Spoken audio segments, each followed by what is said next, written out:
Hello, I'm Barry Bryant, and after nearly 35 years in the Royal Navy, I now have the great privilege to be the Director General of Seafarers UK. Why is that a privilege?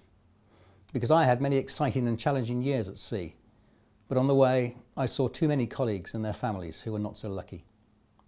I lost many friends in aircraft accidents, saw a few washed over the side. During the Falklands conflict we lost more, and I helped to pick up merchant seamen from the Atlantic conveyor. I also watched our fishermen combat unbelievable sea conditions off Iceland during the Cod Wars in the 1970s.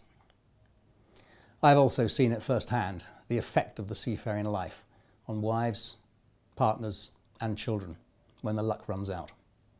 That's why it really is a great privilege for me to run our leading charity for all our seafarers in need. It's our mission, and indeed our passion, to care for those seafarers and their families now and into the future, to support all those who go to sea on our behalf, helping to keep this island nation prosperous and safe. Whatever comes their way, we can help by funding those frontline charities who stand up for them. We give £2.5 million a year, £2.5 million to over 70 such organisations every year, but much more is needed.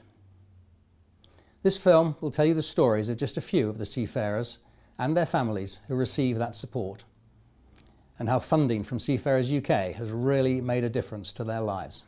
And that's what charity is all about. Fishing is Britain's most dangerous occupation. Every year, nearly 70 fishermen are injured or lose their lives getting us the fish we need. Leon Sea fisherman Colin Dolby's family has worked the ocean for generations, but the sea is no respecter of traditions or even of experience. In a freak storm in 2008, Colin became one of fishing's casualties. His widow Jane and her family have to live with that loss every day. Colin just went to work as usual. I kissed him goodbye, and a freak storm sprung up. Colin's little boat was caught in it, and we never saw him again. That was when the hard times began for Jane and her family. But within hours of the news that Colin was missing, Tim Jenkins of the Fisherman's Mission came to her door. In the 8 months that followed before Colin's body was found, Tim was there to help Jane through every difficulty, from unsympathetic officialdom to simple everyday needs. Not being able to put food on the table for your children at a time when you're emotionally in pieces just really adds to the distress. And with my hand on my heart, I would say that if it hadn't been for Tim and the Fisherman's Mission, I really don't know how we'd have got through. Seafarers UK gives £100,000 to help fund the Fisherman's Mission. For the mission, that really matters. Well, without the support from Seafarers UK, then we at the Fisherman's Mission wouldn't be able to do what we do in supporting our fishermen and their families. So it's incredibly important to us to receive that funding, and it's extremely helpful for the work that we do. From the time that we lost Colin to the present day, there's been lots of people, individuals, organisations that have helped us. But the Fisherman's Mission has been the glue that's brought it all together, and they've stuck by us. There are, of course, many ways in which seafarers can be in peril on the sea, and not just from the sea itself. Piracy is once again a menace on the oceans, and its victims need help to cope once they've been freed. We were crossing the Gulf of Aden on the 8th of May 2010, and we were attacked by a group of pirates. And we were there in the captivity of the Somalian pirates for about 8 months. And we went through a hell of tortures, and it was big trouble for everyone on board, the seafarers and all. And in between, we even lost the hope of our survivals. The tortures were tremendous. And finally, the company paid up the huge amount of ransom to the pirates, and that's how we got released from there.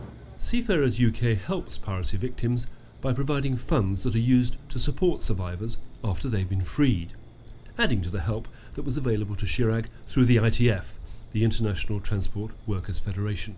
They really helped us a lot in providing us all kind of social support and emotional support, and there was full backing from them, and that's why we come up, and we are able to come up from this trauma. Apostleship of the Sea works with piracy survivors like Shirag. They receive funding from Seafarers UK. Without the support of organisations like Seafarers UK, we would not be able to offer the charitable outreach to seafarers regardless of their faith, nationality or creed. Shirag is now putting what he has learned to good use as a support worker for the Maritime Piracy Humanitarian Response Programme. The seafarers should be given a proper counselling after they come back from such trauma, and we were being given that counselling, good treatment, medical treatments we got, the kind of emotional support we got really very helped us in coming out of the trauma. The Falklands conflict is 3 decades ago now, and many of those who went south to defend the freedom of the islanders to live as they wish are in retirement. For many of them, life isn't easy. We help those seafarers too. They may be blurry snapshots showing one young man's service in the Falklands War, but for Steve Purvis, who went south in the support vessel Stena Seaspread, they bring back very clear memories. What really did it for me was our protection vessel. She left us for about an hour to go into Stanley. When she came back, she'd been hit by Exocet, really badly damaged. It was people I'd known on the ship as we'd swapped various things. That's when it really come on to me. I joined the Merchant Navy to sail around the world, deliver cargo, and anything really. I didn't really join to go to war. It wasn't a choice, I was more or less told, but like you do, you do it, and that's just what the Merchant Navy does. We just do it. This is Mariners Park, a complex for seafarers and their dependents on Merseyside. It's just one of the projects run by Nautilus Welfare, a division of the International Seafarers Union, Nautilus. For them, the support of Seafarers UK is vital. If you want to expand, if you want to be strategic, if you want to really help seafarers, you need to secure additional funding. It allows you to react more quickly, it enables you to identify need and address that need. Otherwise, these would remain wishes and long-term goals, but we can achieve them more immediately. We can seize the moment because of the funding from organisations like Seafarers UK. So we're extremely grateful for that support, and we hope it will continue into the future because they're doing a great job. The Merchant Navy, it's an extra force. It's an extra force for Britain. They just they commandeer them, and they just expect us to go. There ain't no questions, they just expect. And that's what we do, we just go. Even after the guns have fallen silent in any conflict, some veterans still fight a daily battle with flashbacks of harrowing experiences from their service. They deserve help. We're there for them. I wasn't prepared to see the horrific injuries that I was sustained to. There were an awful lot of casualties coming in who were shot up, but it was I think mainly their colleagues beside them that were panicking, and at the end of the day, a gunshot wound is a gunshot wound. However, when you add on to that pressure on you to do things, it was quite harrowing, really. Phil McAllister served as a Royal Navy medical assistant in the Second Gulf War. What he endured has left him with a heavy burden to carry, physically and psychologically. What we see in Phil is typical of what we see in other Gulf veterans, and we experience the same list of symptoms: mental health problems, leading into the physical problems, the aches and the joints, the rashes, the fevers, all the bowel problems. A lot of them also go on to get things like osteoporosis and things like that, which is, for a young group, quite serious. So it's very typical of what we see in all the other Gulf veterans.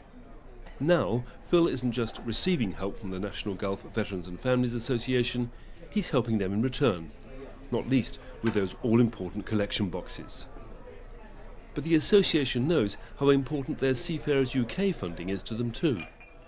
Seafarers UK are a great help to us, and they have supported us over a number of years, and that's amazing to us. It helps us to keep those services that we provide to Gulf veterans and the families going, and without it we would have to look at cutting services, not providing as much. So the Seafarers UK are a great help to us. If I hadn't had the support of the Gulf veterans, I would be stuck at home. My curtains would be drawn, I would be asleep on my settee, and that would be my life. Here at Seafarers UK, we don't just deal with the consequences of the past. We're also passionate about helping to build Britain's maritime future. That means supporting those working with the next generation of seafarers. The main reason for me was the sailing. It was I'd driven past here a few times, and I'd seen the sailing, and I thought, yeah, I definitely want a piece of that. So I joined Sea Cadets, started sailing. 17-year-old James Halsey is a cadet petty officer in Buxton Sea Cadets. Sea Cadets definitely builds up your confidence. You also make lots of friends, not just from Buxton, but from around the country. I've got friends from down Plymouth, up Scotland, over in the East Coast. I've got friends everywhere. It's helped us enormously. I mean, 2 years ago, all our windows in our headquarters were all rotten, and we were looking at a bill for £10,000 to replace them all. And Seafarers UK, through the Sea Cadet organisation, funded all new windows and doors for us. This freed up monies where we could send cadets out doing other things, so that really helped us. It was a big shot in the arm. In some instances it could mean where a unit would shut down if they didn't get this sort of financial support. It's the teamwork and the friendship. It's a community coming into one. Brilliant, excellent. These are, of course, just a few of the organisations we support every year. We'd like to help more. Can you help us? We hope so. Our contact details follow in a moment. If you can give us the tools, we promise we'll do the job for the seafarers who do so much for all of us across the oceans of the world. Thank you.